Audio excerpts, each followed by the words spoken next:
wa ba'd. Saudara-saudariku, shaimin, shaimat dimanapun berada, alhamdulillah seluruh curahan nikmat yang Allah anugerahkan kepada kita semua selaku hamba-Nya sampai detik ini telah mengantarkan kita khususnya dalam perjalanan waktu ke 10 hari di penghujung Ramadan 1445 Hijrah. Nikmat yang istimewa, keberkahan yang begitu agung, tak terasa telah kita lewati setidaknya kurang lebih 20 hari berjalan selama Ramadan. Semoga Allah Subhanahu wa Ta'ala berkenan menerima seluruh amal ibadah yang telah kita tunaikan, mengabulkan doa-doa kita, mengampuni dosa-dosa yang pernah kita kerjakan, dan mengantarkan kita pada perubahan terbaik dalam berkehidupan. Teman-teman, di 10 hari terakhir Ramadan adalah puncak dari segala perjalanan ibadah kita di bulan mulia ini.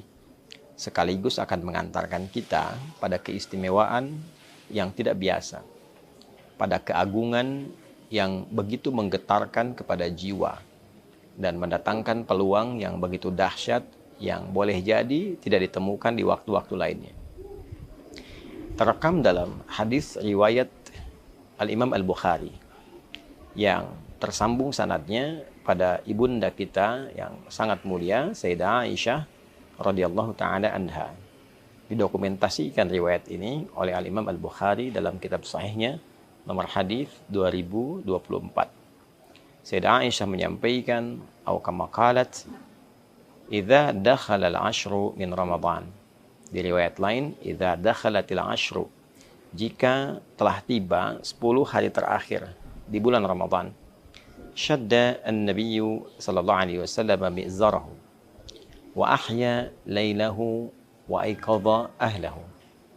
Adalah Nabi sallallahu alaihi wasallam memiliki kebiasaan beliau mengencangkan sarungnya, kemudian beliau menghidupkan malamnya, dan beliau membangunkan keluarganya. Tafsir ulama, terutama para pakar hadis, dari 3 kebiasaan Nabi SAW ini memberikan satu kesimpulan bahwa ada yang istimewa di 10 hari terakhir di bulan Ramadan sampai Nabi mengencangkan sarungnya. Ini gambaran dari 2 hal.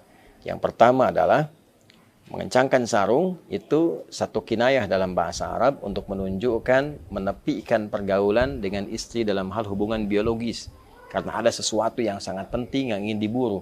Saking pentingnya, hubungan biologis dengan istri pun ditepikan terlebih dahulu untuk mengejar sesuatu yang sangat istimewa ini.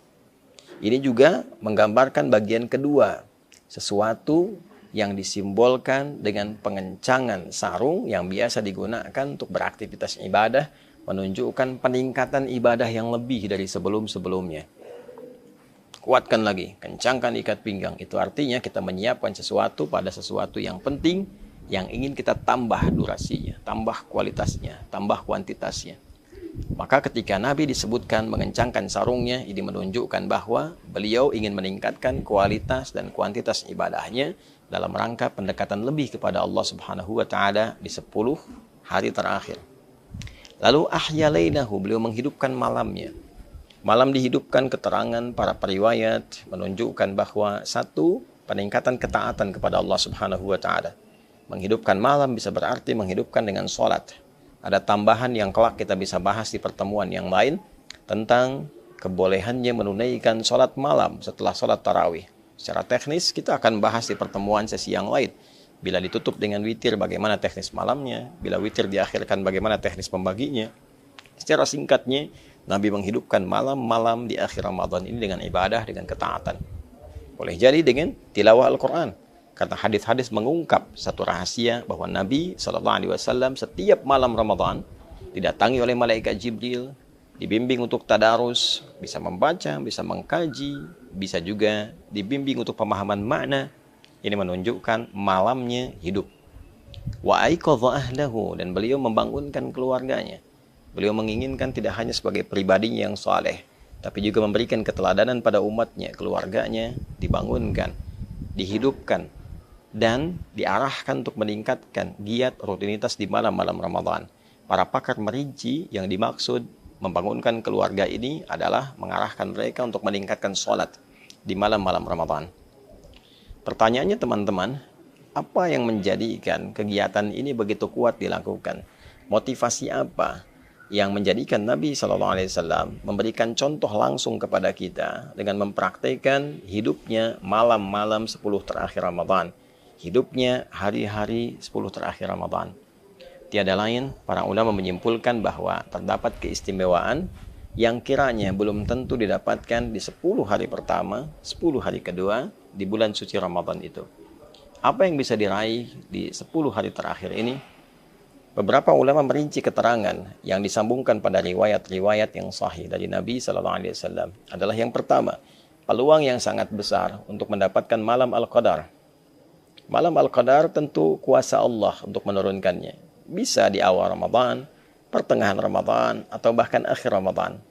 Namun kebiasaan yang berlangsung pada kehidupan Nabi SAW, salah satu riwayat sering menunjukkan bahwa kedatangan malam Al-Qadar seringkali terjadi di akhir-akhir Ramadan.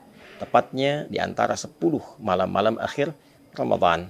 Sehingga beberapa riwayat pernah menunjukkan, ada yang menyimpulkan pernah terjadi malam 27, ada yang menyimpulkan pernah terjadi malam 23, sehingga dari untayan riwayat ini ada yang bahkan memburu malam-malam ganjilnya.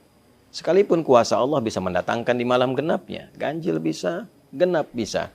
Artinya 10 malam terakhir Ramadan begitu istimewa.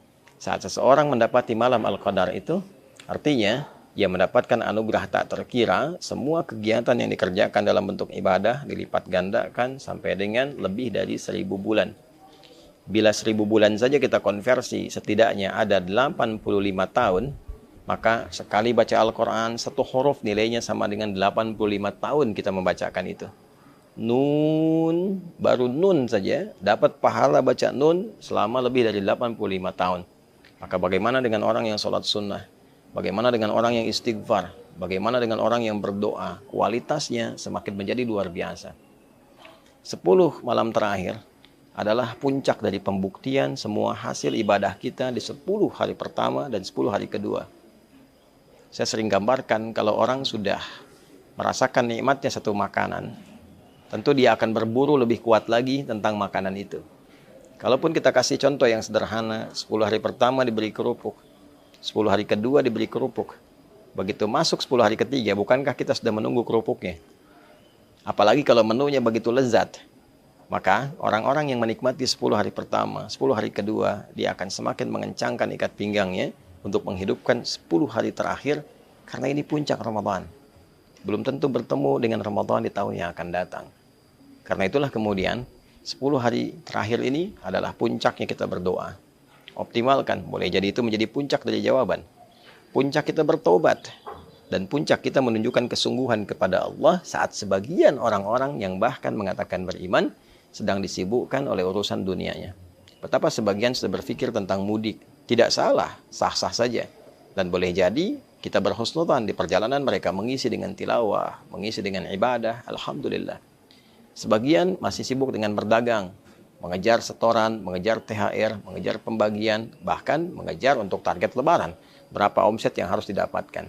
Di saat orang mengejar omset dunia, ada orang yang berpikir investasi mengejar omset akhirat. Maka dia tukar dunianya untuk mengejar akhiratnya. Dan itu luar biasa. Pada saat itu bisa kita lakukan, maka rahmat Allah turun dengan lebih luas di situ. Pertaruhan antara akhirat kita yang meninggalkan sementara kegiatan dunia atau kita tarik dunia menuju akhirat, itulah yang berpeluang besar menghadirkan rahmat Allah sehingga mampu membebaskan kita dari ancaman neraka. Itu sebabnya 10 hari terakhir sebagian ulama berkomentar bahwa ini potensi besar untuk membebaskan kita dari jeratan neraka. Itqum minan nar. Beda 10 hari pertama rahmat begitu banyak. 10 hari kedua, maghfirah, peluang ampunan, kesungguhan ditunjukkan. Maka 10 hari ketiga adalah fokus peningkatan, pendekatan kepada Allah. Sehingga kita bisa mampu meningkatkan diri dengan berpeluang besar mendapatkan rahmat Allah yang membebaskan kita dari ancaman dan jeratan neraka. Saudara, Allah memberikan kesempatan pada kita berulang tahun, berulang waktu datangnya Ramadan. Mungkin yang sebelumnya belum optimal. Sebelumnya lagi belum bisa maksimal. Jika Allah sudah berikan berulang selama hidup sampai detik ini belum mampu kita manfaatkan, berapa Ramadan lagi yang kita butuhkan untuk bisa mengoptimalkan diri kita mendekat kepada Allah Subhanahu wa taala.